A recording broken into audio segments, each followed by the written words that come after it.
Every day, he walked through the enormous halls of Heaven's Gate, the grand orbital station that floated high above a glittering planet. It was said that Heaven's Gate was one of the most luxurious stations ever built, a place where the richest families from all colonies gathered for business, parties, and important decisions.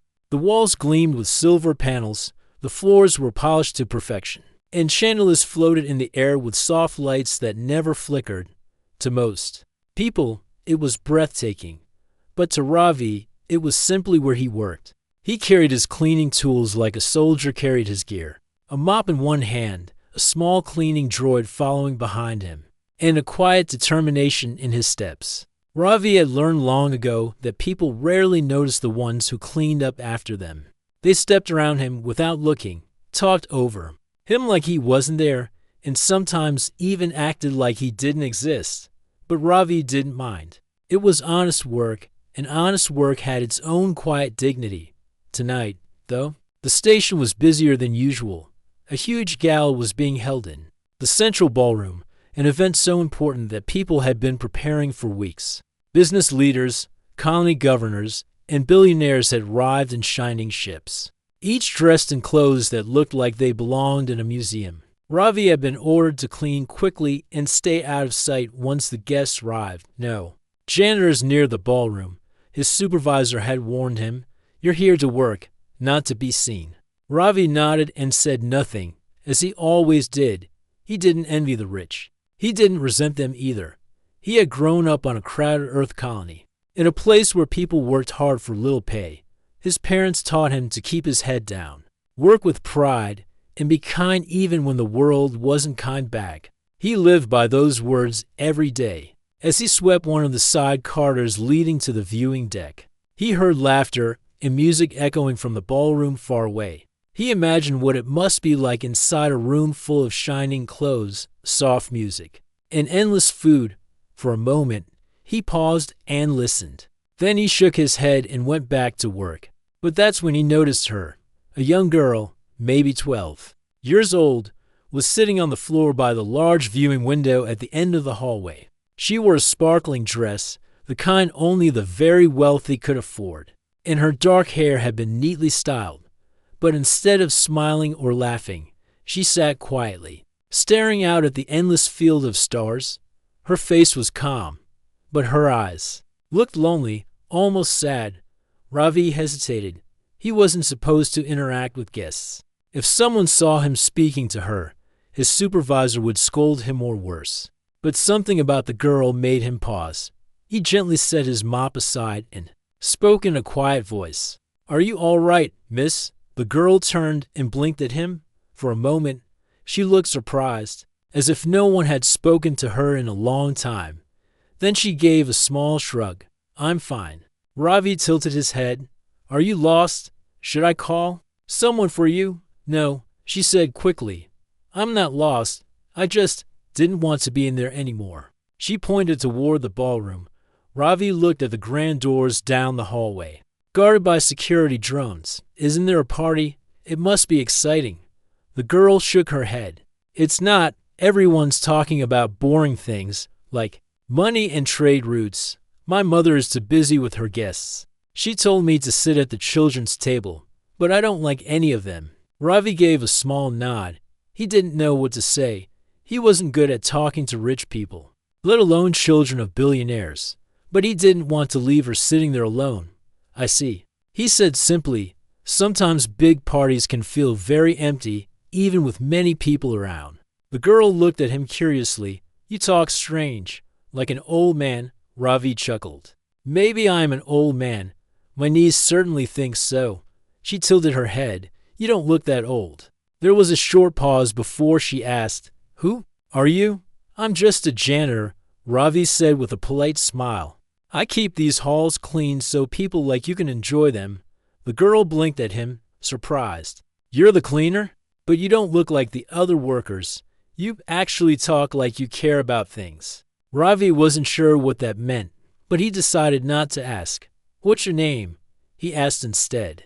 "Mira," she said. "That's a beautiful name." Ravi said. Mira looked out the window again, resting her chin on her knees. Do you ever look at the stars? She asked suddenly. Ravi followed her gaze. Beyond the glass, the stars stretched across the blackness, shimmering like tiny diamonds scattered in the night. Yes, he said softly. I used to look at them every night when I was your age. Back then, I wondered if I'd ever leave my home. Now I clean floors in one of the biggest stations in the galaxy. Life is strange like that. Mira gave him a small smile. You sound like someone from a story. Ravi raised an eyebrow. A story? What kind of story? The kind where someone works quietly but secretly knows big things, she said. Ravi laughed lightly. I think you're giving me too much credit. I'm no one important. Mira looked at him seriously. Everyone says that until they find out they are. Ravi was quiet at that. There was something wise about the way she said it, far beyond her years. Before he could reply, the distant music from the ballroom changed. A new song started, soft and graceful. Mira perked up slightly. They're playing the waltz, she said. I wanted to dance, but her voice trailed off. Ravi waited, but she didn't finish. But no one asked you? He guessed gently. Mira shrugged again, not answering. Ravi felt a small tug in his chest. He had no business being here, yet for some reason, he couldn't walk away. He leaned on his mop and said, well, maybe someone will ask you one day. Mira turned to him with a mischievous grin. Why not today? You could ask me. Ravi froze. Me? I'm a janitor. I can't dance with a guest. Why? Not, Mira said, standing up and brushing off her dress. You're a person. I'm a person, and no one's here to see. Just pretend you're a hero in one of those old stories. Ravi blinked, unsure what to say. He hadn't danced in years, and certainly not with someone like her. But her smile was warm and hopeful, and for some reason, it felt wrong to say no. Slowly, Ravi extended his hand. All right, Mira, but I warn you I'm not very good. She took his hand without hesitation. That makes two of us, and there, in the quiet corridor, beneath the soft glow of a viewing window, a janitor and a lonely girl. Ravi felt strangely nervous as he moved with Mira, trying his best to match the rhythm of the soft music that drifted faintly from the ballroom. He hadn't danced in years. His feet were clumsy, and his steps were too stiff, but Mira didn't seem to mind. She giggled as they moved slowly in a circle near the wide viewing window, where the stars spread endlessly across the dark void. You're not as bad as you said, she teased. Her laughter filling the empty corridor. Ravi chuckled. That's only because you're making me look good. You're leading, aren't you? Mira smirked. Maybe I am. For a moment, the station's polished halls, the noisy gala, and the world outside disappeared. It was just the two of them, an old janitor and a lonely heiress sharing a quiet, unexpected moment. When the music changed, they stopped. Mira curtsied in an exaggerated, playful way, and Ravi bowed with a clumsy but sincere effort. She clapped her hands. See, that wasn't so bad. You could be a dancer if you wanted. Ravi laughed softly. I think I'll stick to cleaning floors. I'm much better at that. Mira tilted her head and studied him for a moment. Why do you do it? Do what? Clean floors. She said, why do you work here? My mother always says people work because they need money. But you don't seem like someone who just works for money. Ravi thought about her words. He could have given her a simple answer because he needed to live, because he had no other choice, but instead, he gave her the truth. I clean because it matters, he said. Places like this, people don't notice the work.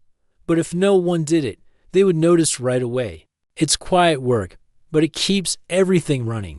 And I like doing things that help others, even if they never see it. Mira blinked at him. That's different. Most people I know just talk about making more credits or buying more things. Ravi smiled. That's because I'm not most people. Her lips curved into a small smile. I like that. For a while, they sat by the viewing window. The endless stars stretched before them, twinkling like tiny lights in the darkness. Mira hugged her knees, resting her chin on them. Do you miss Earth? She asked suddenly. Ravi blinked. How do you know I'm from Earth? You sound like you are, she said simply. People from the colonies talk different. They're louder, Ravi chuckled at her observation. You're very sharp for someone your age. I read a lot, Mira said, brushing off the compliment like it was nothing. Mama says I'm too smart for my own good. Ravi tilted his head. So, why were you out here all alone? You should be inside enjoying the party. Mira let out a small sigh. It's not fun. It's just people trying to impress my mother. They don't care about me. They just want to talk about business and politics. I tried talking to the other kids, but they just brag about their ships and their vacations. I don't like it, Ravi nodded, understanding her loneliness more than she realized. It's hard being surrounded by people who don't really see you. Her eyes flickered toward him. You know what that feels like, more than you'd think, he said softly. When I clean these halls, no one sees me. I'm invisible most of the time. Mira studied him carefully. That doesn't seem fair. It's not about fair, Ravi said. It's just the way the world works sometimes. But being invisible isn't always bad. It lets you notice things others miss. Mira thought about that for a moment. Like what? Like a young girl who looks lonely at a party, Ravi said with a gentle smile. She laughed quietly. You're strange. Most adults just tell me to go back inside or act proper. That's because most adults forget what it feels like to be young, Ravi said. Mira was quiet for a while after that. When she finally spoke, her voice was softer. Do you think my mother cares about me? Or does she only care about her? Ravi wasn't sure how to answer. He didn't know her mother personally, but he could tell Mira was asking a question that had been sitting in her heart for a long time. I'm sure your mother cares, he said carefully, but people who work a lot sometimes forget to show it. It doesn't mean they don't love you. Mira didn't respond right away. Instead, she stared out at the stars as if searching for an answer there. Do you have a family? She asked. Ravi nodded slowly. I used to. My parents worked hard like I do now. They taught me everything I know about living with dignity. They're gone now, but I carry what they taught me with me every day. Mira looked at him with sympathy. I'm sorry. Don't be, Ravi said softly. They lived good lives, and I tried to honor them by living the same way. There was silence between them, but it wasn't uncomfortable. It was the kind of silence that felt safe. Mira suddenly grinned. You know, you don't talk like a janitor. Ravi raised an eyebrow. How do janitors talk? Like they hate their job, she said with a giggle. Ravi chuckled. Maybe I just like finding meaning in little things, even cleaning floors. Can teach you something about life. Mira laughed again, shaking her head. You really are like someone from a story. Maybe a hero pretending to be a janitor. Ravi waved his hand dismissively. Heroes are overrated. They get all the attention, but there are plenty of people who do good quietly. I prefer that. Mira tilted her head thoughtfully. Maybe. But I think heroes are just people who do good when no one expects them to. Like you, her words. Surprised him. For years, he had been told his job didn't matter. But hearing her say that felt different. Before Ravi could respond, the sound of footsteps echoed from the far end of the hall. He quickly stood, instinctively stepping back. It wasn't good for him to be seen with a guest. Mira noticed his sudden movement. What's wrong? Nothing, Ravi said quickly. I should get back to work. I don't want to get in trouble. Mira frowned. You won't. You were just keeping me company. But Ravi shook his head. It doesn't work like that, Mira. People see what they want to see. And a janitor with a guest looked suspicious. She pouted slightly, clearly not wanting him to leave. Will you talk to me again later? She asked. Ravi hesitated. It wasn't wise to make promises like that, but her hopeful eyes made it hard to say no. We'll see, he said softly. And with that, Ravi picked up his mop and slowly walked away, leaving Mira by the window.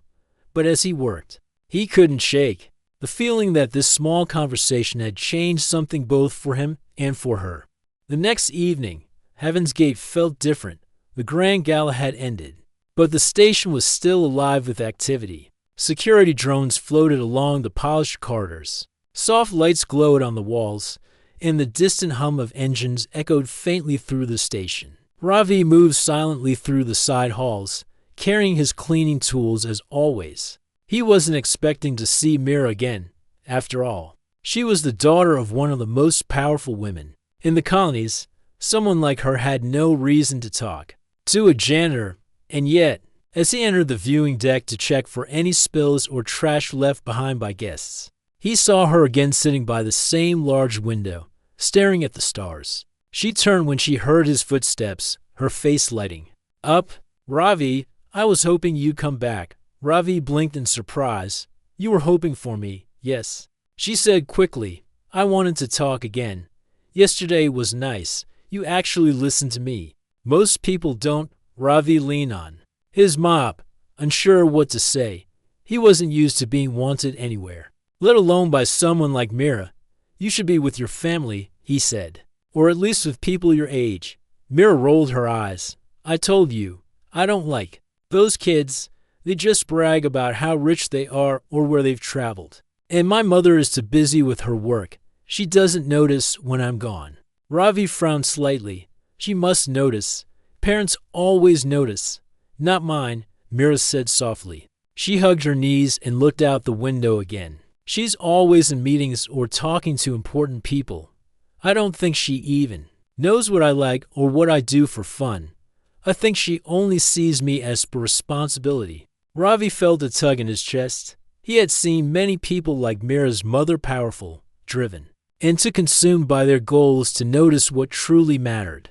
"I'm sure she loves you," Ravi said gently, "but maybe she's forgotten how to show it."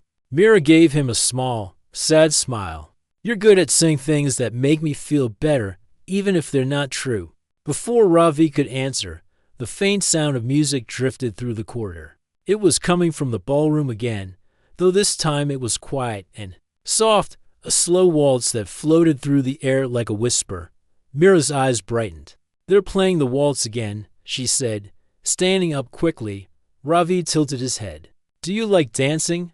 "I love it," she said, "but I never get to. I learn by watching videos. But no one wants to dance with me.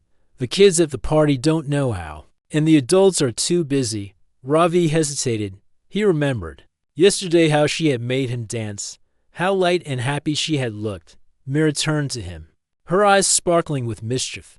"Dance with me again." Ravi blinked. "Again?" "Mira, I'm at work." "Then take a break," she said simply. "It's not like anyone is here to see us." Ravi shook his head. "If someone sees us, I'll get in trouble. Janitors don't dance with guests." Mira crossed her arms. "Then we'll do it where no one can see. Right here. Please, Ravi, just one dance." She looked at him with that same hopeful expression as yesterday, and Ravi sighed. "You don't give up, do you?" "No," she said with a grin. Ravi set his mop aside and extended his hand. "All right, one dance." Mira took his hand with a small, triumphant smile. "That's all I wanted." They moved slowly at first. Ravi tried to remember the steps from his youth, guiding her carefully. His movements were stiff, but Mira didn't seem to care. She giggled every time they made a mistake, spinning clumsily on the shiny floor as the distant music filled the air. "You're getting better," Mira said after a few moments. "I think you're just making me look better," Ravi replied, a small smile tugging at his lips. For a while, neither of them spoke. They simply danced in the quiet corridor, the stars outside their backdrop. It felt strangely peaceful, like the rest of the world had faded away, leaving only this little moment. Then Mira said softly, "You really do dance like a hero." Ravi blinked. "A hero? Me?" "Yes," she said with certainty. "Not like the people in my books who fight monsters or fly ships, but like the kind of hero who makes others feel safe, the kind who doesn't care about being famous." "You're kind." Ravi didn't know how to respond. He had been called many things in his life: worker, cleaner, even invisible, but never a hero. "I'm just a janitor, Mira," he said quietly. "Maybe," she said, "but even janitors can be heroes." The words struck something deep inside him. He didn't know why, but they stayed with him. As they danced, Mira asked, "Do you ever wish you could be more than this, more than a janitor?" Ravi thought for a moment. "When I was younger, I wanted to be many things: a pilot, builder, even an explorer. But life doesn't always go how we plan, so I try to be good at what I am, instead of wishing for what I'm not. Mira tilted her head. That sounds wise. But don't you still dream sometimes? Ravi smiled faintly. Sometimes. But dreams don't always have to be big. Sometimes. It's enough to make a difference in one person's life. Mira stopped, dancing for a moment, and stared at him. You already did. Ravi froze. What do you mean? You made me feel seen, she said softly. I don't feel invisible when I'm with you. Ravi didn't know what to say. He had spent years being ignored, blending into the background. And yet this child, this heiress, was telling him he had made her feel visible. Before he could respond, Mira suddenly twirled away from him with a playful laugh. Come on, Ravi. You're too serious. Dancing is supposed to be fun. He chuckled, shaking his head. You sound like my mother when I was a boy. Then she must have been smart, Mira said with a grin. As they danced, they didn't notice that they weren't. Alone died at the far end of the corridor, partially hidden by the corner. A tall woman stood silently. Her long black dress shimmered faintly under the hallway lights, and her arms were crossed as she watched them die. It was Alina, Mira's mother. She had been on her way back from an important meeting when she noticed her daughter was missing. At first, she was furious, ready to scold Mira for wandering off. But as she watched from the shadows, her anger faded. She saw her daughter smiling, a real, unforced smile that she hadn't seen in months. And she saw the janitor moving with care and respect, treating her daughter like she mattered. Quietly, Alina activated her wrist device and began recording the scene. She didn't know why, maybe to remember this rare moment of her daughter's joy. But one thing was certain, this janitor wasn't what he seemed. Ravi and Mira were still moving slowly across the quiet corridor, their hands joined, their steps clumsy but full of laughter. To anyone else, it might have looked ridiculous, a janitor in his plain gray uniform dancing with a young girl in an elegant dress, but to them, it felt natural. Ravi had forgotten how heavy his days usually felt. In that moment, he wasn't just a man with a mop. He was someone who mattered, at least to this child. Mira grinned as she spun away and then stepped back toward him. You're getting better, she teased. Ravi shook his head. Or maybe you're just too kind to tell me the truth. She laughed again, and the sound echoed softly through the hallway. But then the laughter died. Mira noticed her mother. Alina stood at the far end of the corridor, her tall frame perfectly straight, her arms crossed over her chest. Her expression was unreadable calm, but with an intensity that made Ravi feel like she could see right through him. The sight of her froze Mira in place. Mother. Mira's voice was small, unsure. Ravi felt his stomach twist. He immediately stepped back, letting go of Mira's hand. He bowed his head quickly. Ma'am, he said, his voice quiet but respectful. Alina slowly walked toward them, her heels clicking on the polished floor with each step. She didn't rush, and that somehow made her approach even more intimidating. Her black dress shimmered faintly with the glow of the corridor lights. Mira, she said, her voice smooth and firm. What are you doing out here? Mira shifted nervously. I didn't like the party, so I came here. I wanted some air. Alina's eyes flickered to Ravi. And you, she said. Her tone wasn't angry, but it wasn't warm either. You are one of the cleaning staff. Ravi nodded quickly. Yes, ma'am. Ravi, ma'am. I work on level 3. Her gaze didn't soften. Do you often spend your shifts dancing with my daughter? Ravi immediately lowered his head further. No, ma'am. I apologize. I was only keeping her company. She seemed lonely. I meant no disrespect. Mira stepped forward. It's not his fault, Mother. I asked him to dance. He was just being nice. Alina's eyes stayed on Ravi. Is that true? Yes, ma'am, Ravi said. I didn't intend to cross any lines. I only wanted to make sure she was safe. There was a long silence. The only sound was the distant hum of the station's engines. Finally, Alina looked at her daughter. Mira, go back to the suite. I will join you shortly. Mira hesitated. But now, Alina said firmly. Mira glanced at Ravi, worry in her eyes. then slowly walked down the hall toward the private elevator that led to their family's living quarters. She didn't argue further, but she looked back once before disappearing from sight. Now it was just Alina and Ravi. Ravi straightened his posture, though he still kept his head slightly bowed. He had dealt with wealthy guests before, but there was something about Alina that felt different. She wasn't just wealthy, she radiated authority. Alina finally spoke again. "Do you know who I am?" "Yes, ma'am," Ravi said. "Alina Vera, owner of Vera Systems, one of the leading developers of interstellar transport technology." She raised an eyebrow. "You've done your homework." Ravi shook his head. "No, ma'am, everyone here knows your name. You are very important." Alina tilted her head slightly. "And yet, you thought it appropriate to dance with my daughter." Ravi swallowed. "No, ma'am, it was not appropriate. I take full responsibility. If you wish to report me, I understand."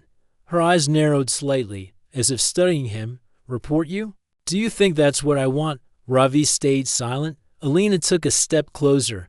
"Tell me, Ravi, why did you dance with her, really?" Ravi hesitated, then spoke honestly. "Because she looked like she needed a friend. She looked alone. And I know what that feels like." Alina blinked. It wasn't the answer she had expected.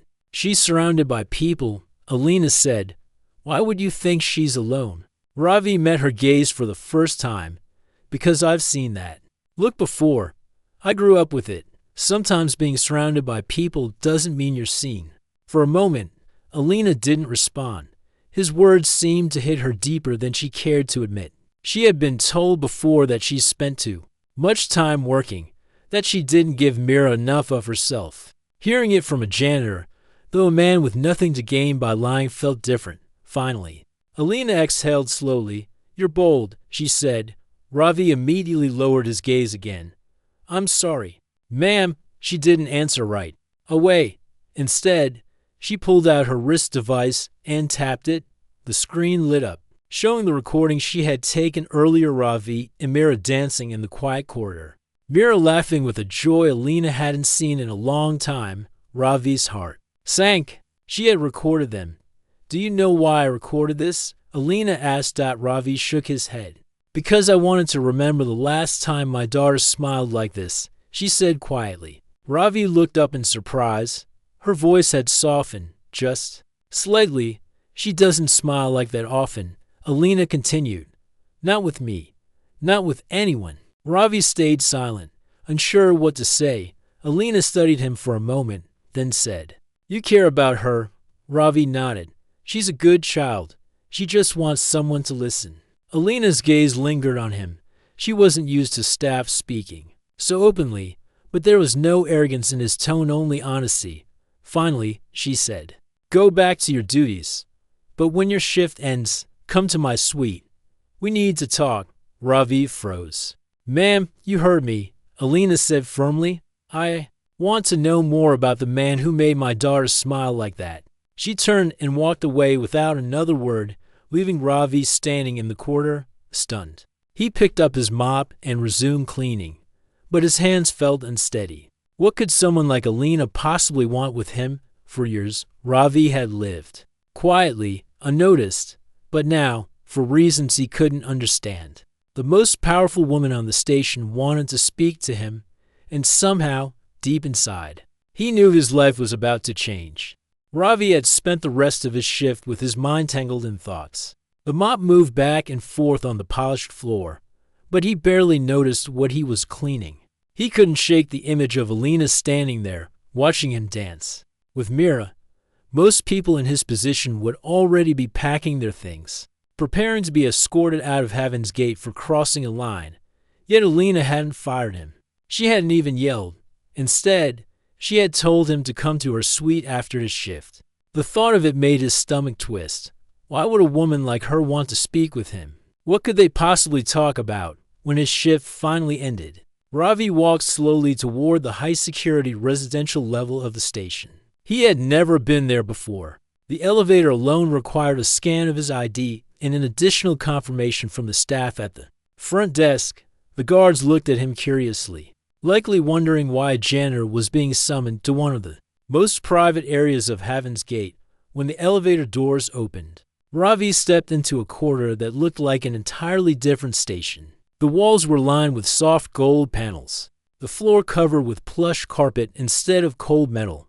Tall windows revealed the planet below. Glowing faintly in the dark, everything felt quiet and controlled. At the end of the corridor was a pair of tall doors. A security droid stood outside, scanning Ravi before stepping aside to let him through. Inside, the suite was enormous. A wide sitting area with couches made of smooth white leather, a glowing table at the center, and walls filled with shelves of books and old artifacts. The room felt warm, not just expensive. But Ravi didn't have time to admire it. Alina was waiting. She stood by the large window, her back to him, her hands clasped behind her. She was still wearing the same elegant dress, though her hair had been loosened and she looked more relaxed than before. "Sit," she said without turning around. Ravi hesitated but obeyed, lowering himself onto one of the couches. He sat straight, his hands on his knees, unsure how to act. Alina turned and walked toward him. Her heels clicked softly against the floor. She didn't sit. Instead, she stood in front of him, studying him with the same sharp eyes as before. "Do you know how long I've been hosting events like this?" she asked. Ravi shook his head. "Almost 20 years, she said. "In that time, I've met governors, military leaders, scientists, and more wealthy heirs than I can count. But do you know what I've learned about all of them?" Ravi stayed silent. "They are very good at pretending," Alina said.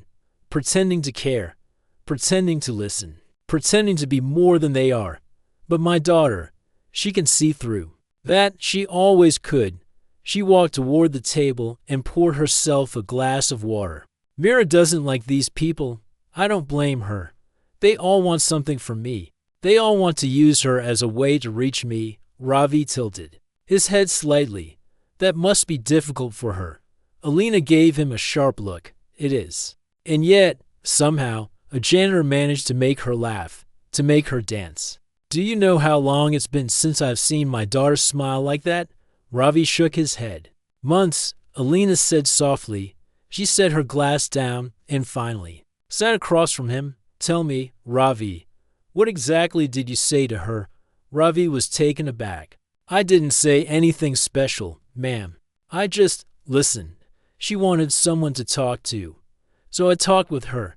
"Listened," Alina repeated, as if testing the word. "That's all it took. Sometimes that's all it takes," Ravi said carefully. For a long moment, Alina just stared at him. Ravi couldn't tell what she was thinking.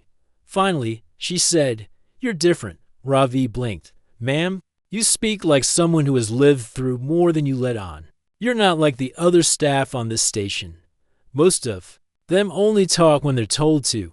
You think, you notice things." Ravi didn't know if that was a compliment or a warning, so he said nothing. Alina leaned back slightly. "I'll be honest with you, Ravi. I don't have time for my daughter the way I should. I've built an empire, and empires demand sacrifices. But Mira, she shouldn't be one of them." Her words surprised Ravi. He hadn't expected her to speak so openly about herself. "You care about her," Ravi said. "Of course I do," Alina said sharply. Then, more quietly, "But I don't know how to give her what she needs. She doesn't trust the tutors I hire. She doesn't talk to the people I bring around. Yet somehow, she talks to you." Ravi felt the weight of her words settle over him. Alina leaned forward. "So I'm going to make you an offer." Ravi tensed. "I want you to work for me," she said. "Not as a janitor, as Mira's caretaker, her guide, her mentor, if you will.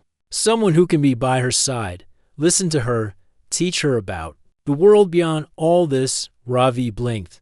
He wasn't sure if he had heard her correctly. "Me? You want me to look after her?"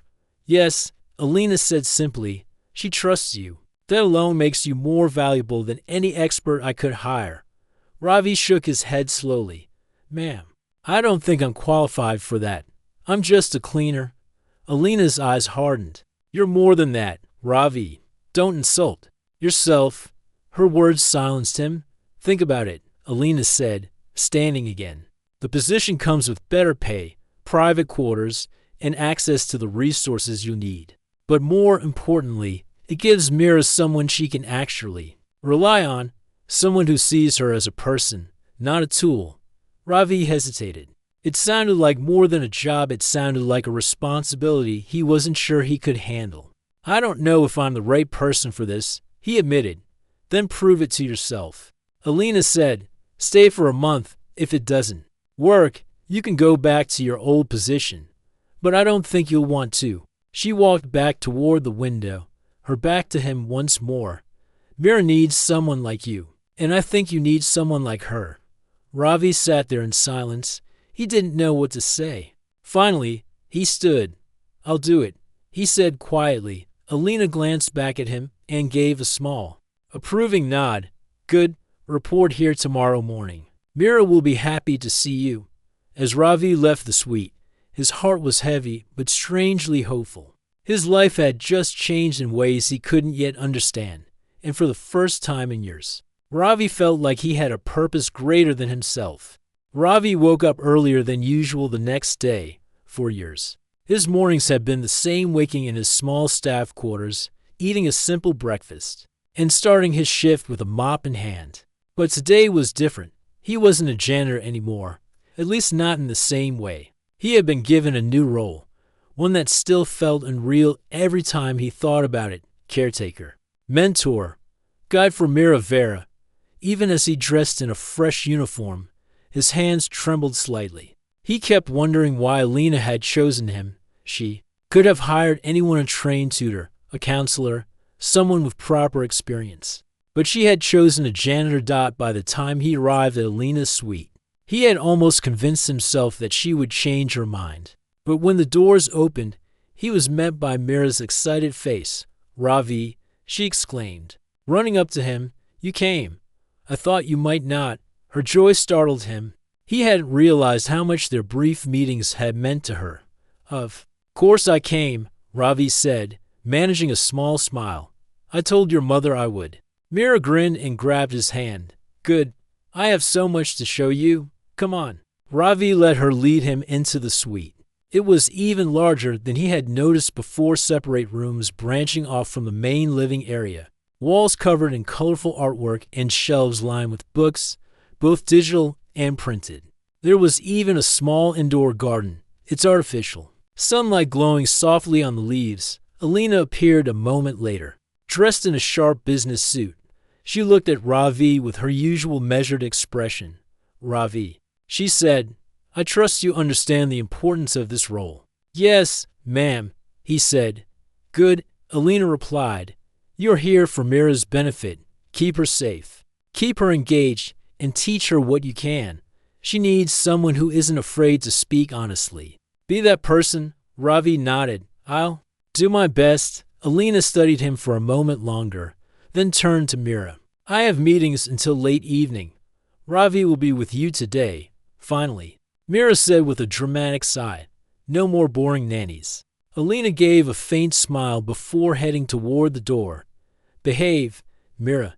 As soon as her mother left, Mira turned to Ravi with a wide grin. She's always so serious.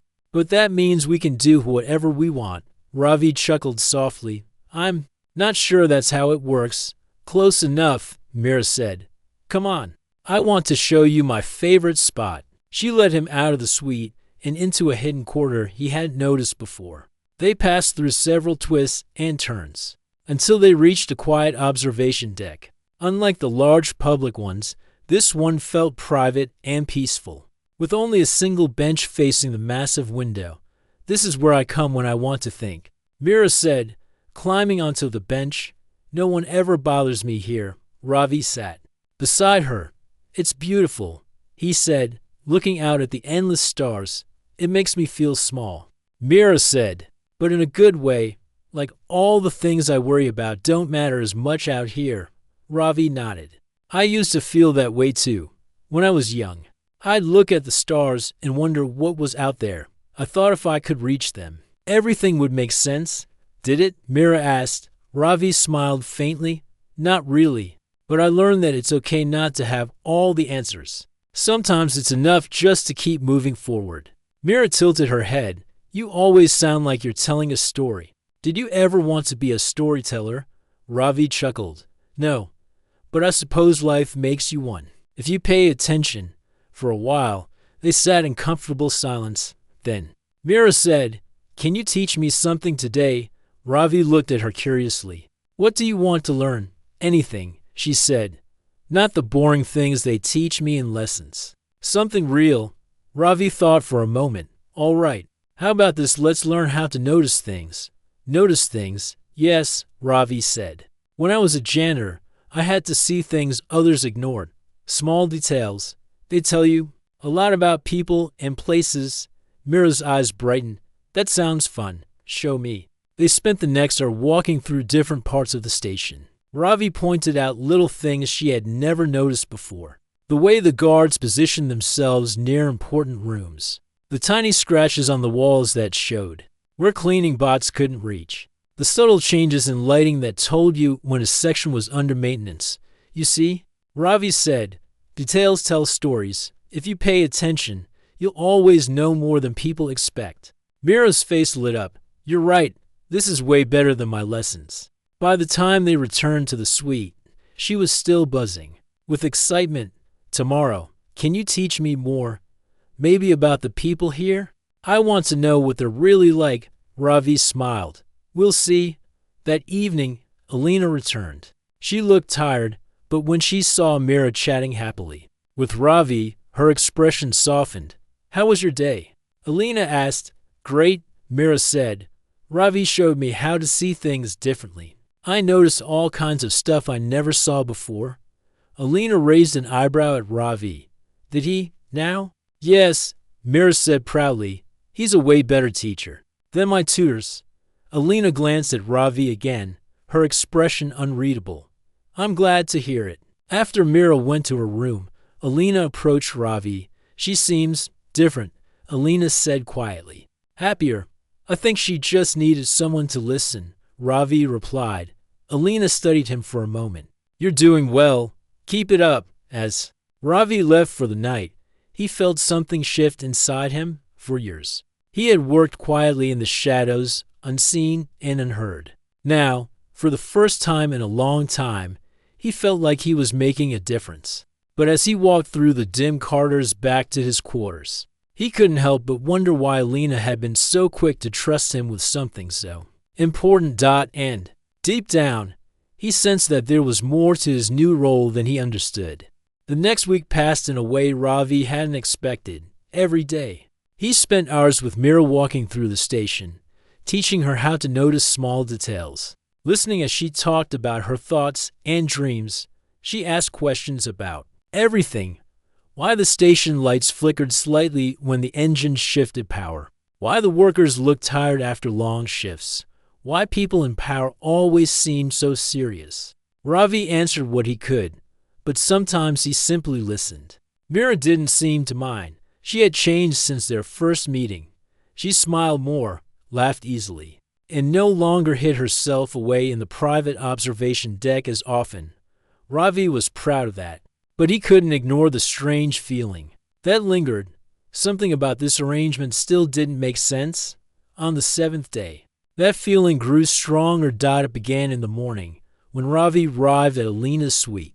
Mira greeted him as always, rushing up to tell him about a new book she had been reading.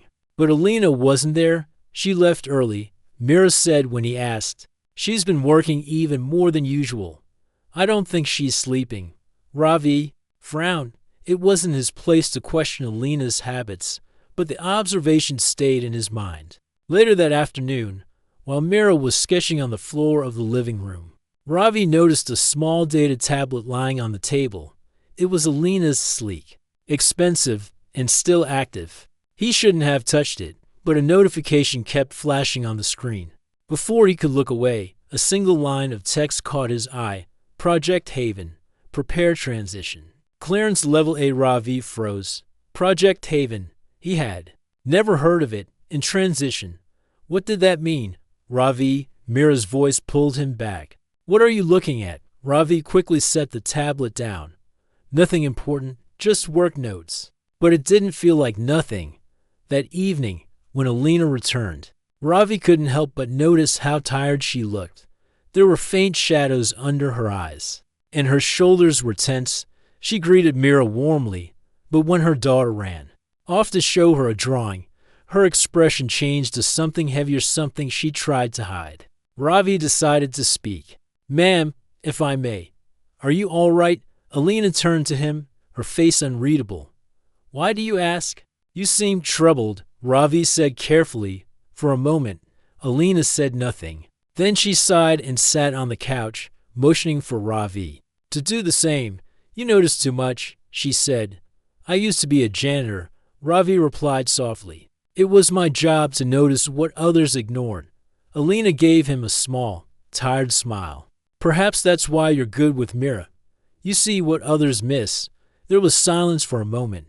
Then Alina said, "You saw the tablet, didn't you?" Ravi hesitated. "I didn't mean to pry, ma'am. It's fine," Alina said, cutting him off. "You deserve to know, especially since you've become a part of this family's life." Ravi waited quietly. Alina leaned back, staring out the window at the endless stars. Project Haven is what this station was built for. Most people think Heaven's Gate is just a trade hub, a neutral ground for powerful people to meet. But that's only the surface. The truth is, it's an ark. Ravi blinked. "An ark?" "Yes," Alina said. "A sanctuary, for when not of things fall apart out there." She gestured toward the stars. "The colonies are at war with each other. Earth is collapsing under its own weight. I've seen the reports. The future we're heading toward, it isn't one where everyone survives." Her voice grew quieter. "So I built this place to protect what matters most. My company, my work, my daughter. All of it. When the time comes, Heaven's Gate will become a lifeboat. A place where the most important people can survive what's coming." Ravi felt a chill. "And everyone else?" Alina looked at him. Her silence was answer enough. Ravi's stomach twisted. He had worked on this station for years, cleaning its halls, watching people come and go. He had thought of it as just another place in the vastness of space. But now, it was something else. "You're making preparations," Ravi said slowly. Alina nodded. "Yes," quietly. "The less people know, the better." "Does Mira know?" "No," Alina said firmly. "And she doesn't need to. Not yet. I want her to enjoy what little normalcy she has left." Ravi understood then why she had chosen him. Mira didn't just need a caretaker, she needed someone who could keep her grounded, who could make her feel safe while the world silently shifted around her. "You've given me a big responsibility," Ravi said quietly. "I know," Alina said. "And I wouldn't have if I didn't trust you." For a long moment, neither of them spoke. Then Alina said, "You've done more for Mira than anyone else in her life. Whatever happens, I want you to stay by her side." Ravi nodded slowly. "I will." Alina's shoulders relaxed slightly. "Good. That's all I needed to hear." Later, as Ravi walked back to his quarters, his mind wouldn't stop racing down an arc. A lifeboat for the powerful. And what about the workers, the people who kept this place running? Were they meant to be saved too, or left behind? He thought about Mira, about the way she had started to laugh again, about how she trusted him. She didn't know any of this. She didn't know her home was also a shield for the elite.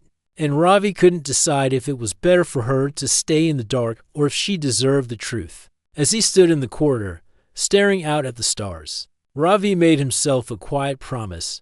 Whatever came next, he would protect Mira. Not because Alina had asked him to, not because it was his job, but because someone needed to stand by her, not as a servant, but as a friend. And for the first time in years, Ravi felt like he had found his place in the universe. Not as a janitor, not even as a caretaker, but as someone who could make a difference, someone who mattered.